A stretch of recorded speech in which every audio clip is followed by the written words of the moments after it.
네, 이어지는 시간 허반석의 작전 리포트 시간입니다. 서경의 산업부장 허반석 전문위원과 함께합니다. 어서 오세요. 네, 안녕하세요. 네, 반갑습니다.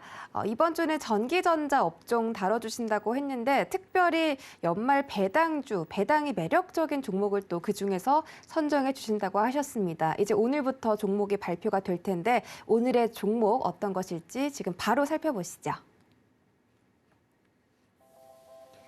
네, 오늘의 종목 리포트 연말 대응 전략입니다. 전기전자 업종이라서 매력적인 포인트도 있으면서 배당 수혜까지 챙겨갈 수 있는 종목 바로 공개해 주시죠. 네, 이번 주 연말 대응 전략, 이제 배당이기 때문에 배당락을 받을 것인가, 아니면 나는 배당락 전에 수익을 챙길 것인가, 이 두 가지 고민이 있으실 것 같습니다. 그래서 오늘 그 첫 번째 종목으로 LG 이노텍을 가지고 왔고요. 11월 18일, 12월 9일 키움증권 발간된 리포트와 12월 3일 SK증권 리포트를 조금 가지고 왔습니다. LG 이노텍은 지난 6월 1일 화요일이었습니다. 메타버스 업종을 소개를 드리면서 작전 리포트에서 다루었던 기업인데요. 차트를 한번 보도록 하겠습니다. 6월 1일자에 빨간색 세로선을 하나 그어 놓았고요. 이 구간부터 현재까지 좀 상승폭이, 상승률이 꽤나 높은 좋은 모습들을 좀 보여주었습니다. 상승률로 따지면 60% 이상의 좀 상승률을 보였는데요. 6월 1일을 시작하면서 메타버스 말씀을 드렸고, 하드웨어로는 LG이노텍, 그리고 컨텐츠로는 자이언트 스텝, 플랫폼으로는 제페토, 네이버를 좀 말씀을 드렸습니다. LG이노텍 같은 경우에는 이렇게 많이 올라와 있기 때문에 이제 어떻게 대응할 것인가에 대한 고민들이 많으실 것 같습니다. 이제 이러한 차트상 저위험 구간에서 조정이 나왔을 때 차트상 저위험 구간과 가장 가까울 때에 좀 매수를 말씀을 드렸고요. 그 이후에 상승과 하락을 반복하기는 했지만 여전히 매력적으로 차트상 저위험 구간을 터치한 이후에 곧장 대세 상승이 나왔습니다. 그래서 늘 시청자님들께서 매수하실 때에는 이 차트상 저위험 구간부터 반등하는 이 반등 라인을 좀 잘 보셔야 그래도 내가 손실률을 좀 줄일 수 있고 내가 길게 가져가기에 조금 안전한 구간에서 매수를 해보시자라는 말씀 다시 한번 좀 드리고 싶습니다. LG노텍은 모바일 증강현실의 길라잡이, 메타버스로 들어가는 문, 디스플레이도 말씀을 드렸고요. 그리고 이를 구현하기 위해서는 카메라가 굉장히 중요하다라는 말씀 드려오고 있습니다. 그리고 LG이노텍은 애플향 모듈 공급 핵심 파트너사로서의 역할을 하고 있다. 6월 달에도 동일하게 말씀을 드렸고요. 경쟁 환경 변화나 고객사의 점유율 상승 등이 이루어지고 있기 때문에 이는 곧 추가적인 도약 그리고 매출 향상, 이익 증대로 연결된다. 6월 달 말씀드렸던 내용 그대로 주가에 반영이 좀 되었습니다. LG 계열사 중에서 배당을 조금 늘려나가는 기조들이 좀 감지된다라고 말씀을 드렸는데요. 주당 배당금이나 배당률로는 현저하게 낮습니다. 하지만 배당금의 폭이 늘어나고 있다라는 데에 초점을 좀 맞춰보면요. 주당 배당금이 19년도에는 300원, 20년도에 700원, 21년도에 1,300원 정도가 전망이 되고 있습니다. 배당금의 확대 폭이 배당금은 적더라도 굉장히 크다라는 것을 좀 보실 수 있는데요. 19년도 300원, 20년도 700원, 2배 이상이 늘어났습니다. 21년도에는 1,300원 정도가 예상되고 있는데 2배까지 못 미치지만 역대 최대 배당금이다라고 볼 수 있을 것 같고요. 거기에 대한 근거로는 올해 영업이익이 전년 대비 87% 증가한 1조 2,700억 원으로 영업이익 또한 역대 최고치에 대한 전망들이 이어지고 있습니다. LG이노텍의 추가 상승 모멘텀을 좀 핵심만 꼽아보면요. 메타버스죠. VR 헤드셋용 카메라, 그리고 TOF 센싱 모듈이라고 하는 이 TOF 모듈의 주도적 공급사가 바로 LG이노텍이다라는 부분입니다. 그리고 메타버스뿐만 아니라 자율주행용 카메라도 21년도 매출액이 3,300억 원으로서 업계 1위를 기록을 하고 있습니다. 4분기 여전히 역대 최고 실적에 대한 기대감들이 이어지고 있습니다. 그러면 피크 아웃하고 끝나는 것 아니냐라는 부분인데 그 이후에 대한 모멘텀들은 아이폰 시리즈에 대한 출시도 한몫할 것 같습니다. 4분기는 아이폰 13 시리즈의 긍정적 시장 수요와 경쟁사의 생산 차질에 따른 반사수의 우호적 공급 환경이 있었기 때문에 앞으로도 북미 공급사, 북미 제조사 하면 대부분 애플일 것이다 라고 보시고서 리포트들을 읽으시면 좋을 것 같고요. 피크 아웃이냐 아니냐는 추가적인 모멘텀 체크를 통해서도 살펴보도록 하겠습니다. 네, 오늘의 종목은 바로 LG 이노텍이었습니다. 메타버스, TOF 모듈, 그리고 자율주행 카메라까지 정말 다양한 사업군에서 선점적인 자리를 차지하고 있는데 거기에다가 연말에 매력적인 배당까지 있다고 합니다. 연말이기 때문에 정말 다시 좀 이 종목을 사면 좋을지 아니면 보유주 분들이라면 들고 계실지 고민되시는 분들 계실 텐데 모멘텀 함께 다시 체크해 주시죠. 네. LG이노텍은 앞서서 말씀드렸던 TOF 모듈에 대한 부분들이 중요하다라고 좀 말씀을 드렸습니다. 아이폰양 TOF 모듈 주도적 공급사인데요.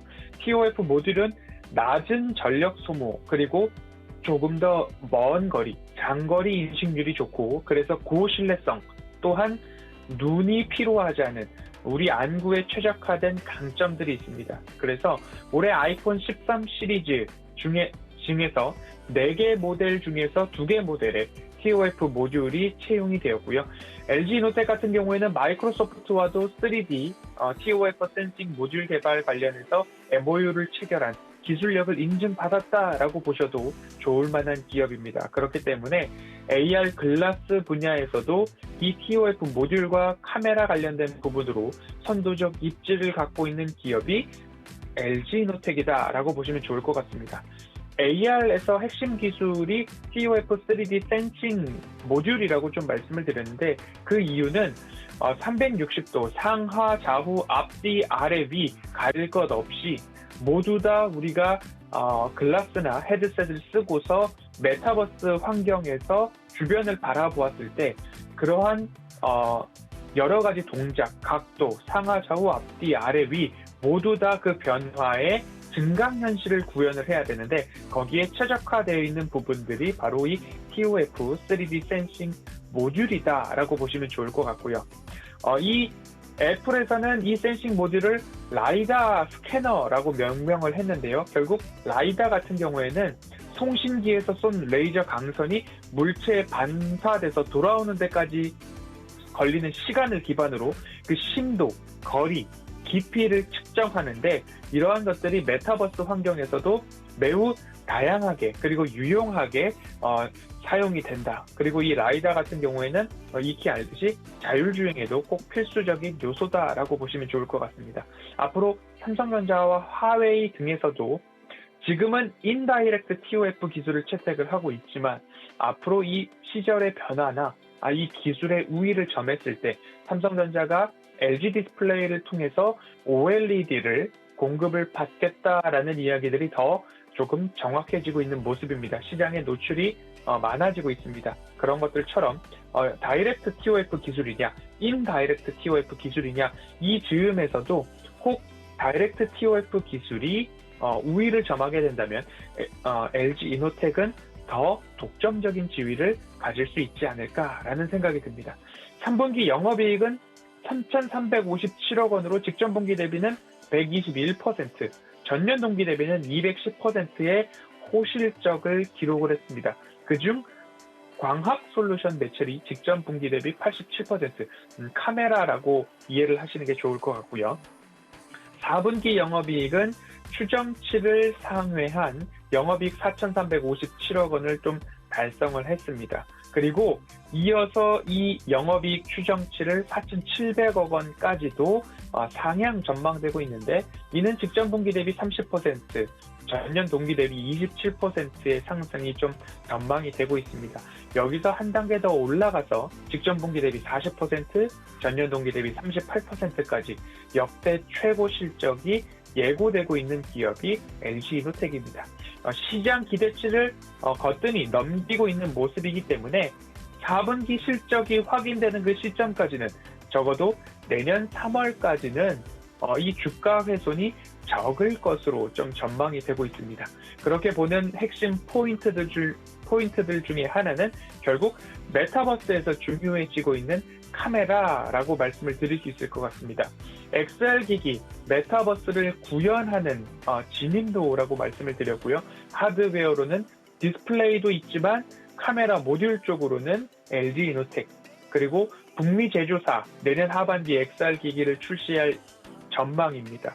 대다수 현존하는 제품에는 스테레오 카메라가 탑재 중인데 북미 제조사라고 하면 애플이라 읽으셔도 좋다라는 말씀을 드렸죠.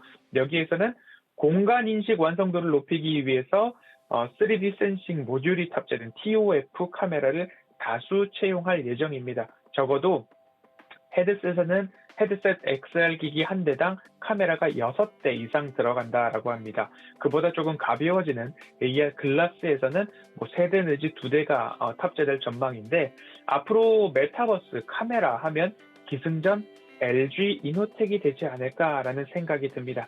차트를 보더라도 꽤나 많이 올랐습니다.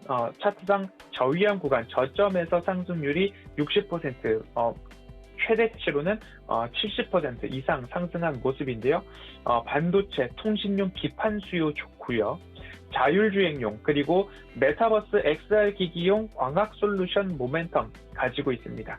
탄탄한 미래 먹거리와 그 미래 먹거리가 먹거리뿐만 아니라 이제 실적을 어마어마하게 내고 있기 때문에 내년 4분기 실적, 올해 4분기 실적이 발표가 되는 내년 2월, 3월까지는 주가 훼손이 크지 않을 것이다 라는 생각이 듭니다. 그러면 연말 대응을 어떻게 할 것인가? 작전 리포트에서 말씀을 드렸던 20만 원 언저리 뿐만 아니라 30만 원 미만에서 매수를 하신 분들은 그래도 조금 안전하게 최근 장세를 즐길 수 있는데 이제 연말이니까요. 조금 더 타이트하게 말씀을 드려보도록 하겠습니다. 나의 매수 단가가 28만 원 미만이라면 4분기 실적 발표를 확인해도 좋겠습니다 라는 전망을 좀 드릴 수 있을 것 같고요. 하지만 나의 매수 단가가 28만 원을 초과했다라고 한다면 손익분기점이 깨질 때까지 그렇게 너무 구태여 들고 계시기보다는 추세가 좀 깨지는 것 같다. 적어도 30만 원이 훼손되면 나는 절반의 수익은 좀 챙겨보고 그 이후의 흐름을 보아야 되겠다라는 기준으로 28만 원 라인을 좀 제시해 드릴 수 있을 것 같습니다. 그래서 28만 원 이하에 갖고 계시는 분들은 4분기 실적 확인을 하시는 내년 2월, 3월까지는 조금 길게 보셔도 좋겠다라는 말씀을 드리고요. 그 이후에 차익 매물이 연말 시즌에도 많이 나오지 않는다면 추가적인 모멘텀 충분하다라는 말씀을 드리면서 LG 이노텍 여기까지 살펴보도록 하겠습니다.